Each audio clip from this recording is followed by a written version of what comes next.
नमस्कार दोस्तों। ज़ेलेंस्की, शायद ऐसे कोई नहीं है जिसने इस नाम को नहीं सुना है। उक्रेन पर रशिया की इन्वेजन के बाद आज तक ज़ेलेंस्की ने हार नहीं माना है। इसी वजह से पूरी दुनिया पर उनकी पॉपुलैरिटी बढ़ रहा है और सभी लोग उनको रियल हीरो मान रहे हैं। तो क्या यही सच है? लेकिन कुछ बुद्धिमान लोग ज़ेलेंस्की को एक फूल कह रहे हैं। सिर्फ बात से सॉल्व होने वाले एक मैटर को युद्ध तक लेकर आए हैं। अमेरिका और नाटो पर विश्वास रखकर ज़ेलेंस्की ने लिया हुआ फूलिश डिसीजंस और उसी वजह से उक्रेन में हुआ जो विनाश ज़ेलेंस्की को एक फूल कह रहा है। ज़ेलेंस्की की वजह से पूरा उक्रेन नाश हो रहा है।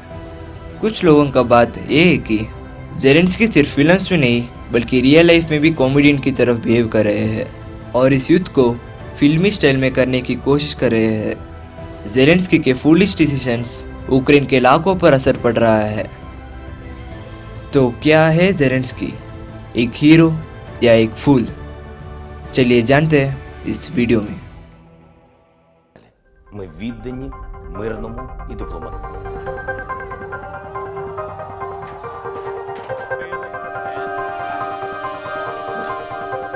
Доброе утро, господин президент.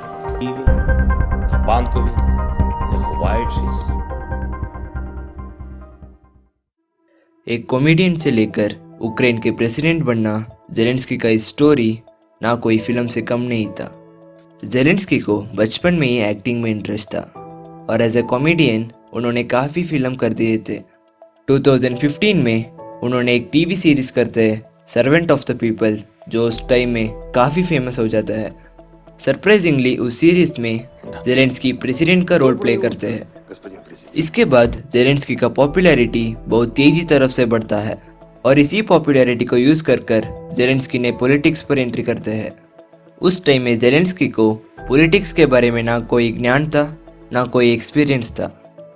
इस टाइम में उक्रेन के लोग बहुत फूलिश डिसीजन लेते हैं और ज़ेलेंस्की 73% वोट से जीतते हैं। लेकिन उक्रेन लोग के एक डिसीजन के पीछे एक रीज़न है। उस टाइम में उक्रेन का प्रेसिडेंट थे पोरोशेंको।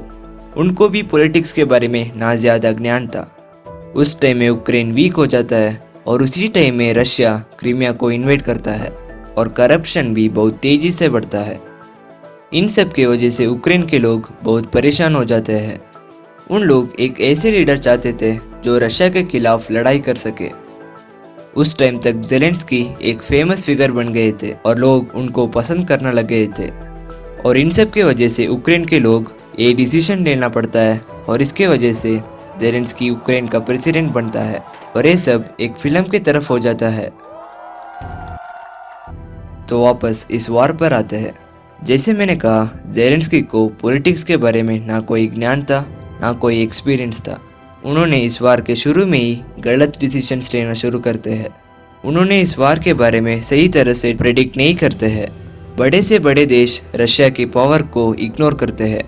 उनको लगा है कि जब रशिया उन पर हमला करेंगे अमेरिका और नाटो आकर उनको सपोर्ट करेंगे, लेकिन ऐसे नहीं हुआ। अमेरिका और नाटो पर ज़ेलेंस्की का विश्वास इस विनाश का मेन रीज़न है। जब सिचुएशन और भी सीरियस होता है, उन्होंने उनके देश के लोगों को हाथ में हथियार देकर वार में लड़ाई करने के आदेश देते हैं। इसको भी एक फूलिश डिसीजन माना जाता है और इन्हीं फूलिश डिसीजंस की वजह से उक्रेन का नाश हो गया है। ज़ेलेंस्की ने इस इशू को बिना प्रोवोक करते हुए सॉल्व कर सकते थे। जो मीटिंग्स आज कर रहे हैं उसी मीटिंग्स को वार के पहले ही करके दोनों देश एक बैलेंस डिसीजन ले सकते थे। अगर वार ही फाइनल डिसीजन था तो कुछ प्रिवेंटिव मेजर्स ले सकते थे जिससे लॉस थोड़ा कम हो सकता था। लेकिन ज़ेलेंस्की को नाटो ज्वाइन करना सबसे इम्पोर्टेंट हो गया था। देश और देश के लोगों के जान नाटो ज्वाइन करने से भी ज़्यादा इम्पोर्टेंट था। आज इस वार के वजह से हज़ारों लोग मर चुके हैं और लाखों लोग परेशान हो चुके हैं।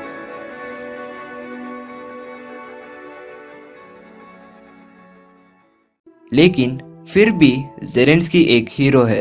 क्यों? क्योंकि उन्होंने कई देश के लीडर्स के जैसे देश के संकट के समय में देश को नहीं छोड़ा है। जैसे कनाडा और अफगानिस्तान के लीडर्स अपने देश छोड़कर भागे थे।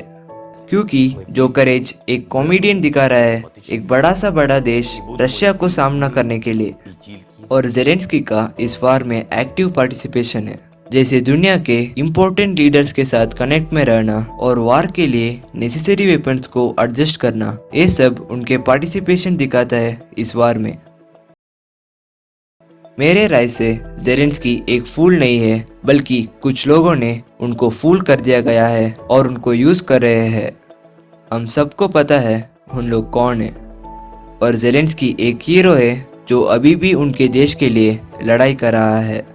बस उनको उतना एक्सपीरियंस नहीं था रशिया को सामना करने के लिए, और उनको मिसलीड कर दिया गया है।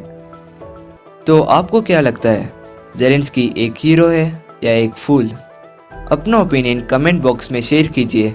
अगर इस वीडियो आपको इन्फॉर्मेटिव लगा है तो प्लीज़ लाइक और सब्सक्राइब कीजिए और अपने लोगों के साथ शेयर कीजिए। तो मिलते हैं अगले ऐसे एक शानदार कंटेंट के साथ, तब तक के लिए जय हिंद।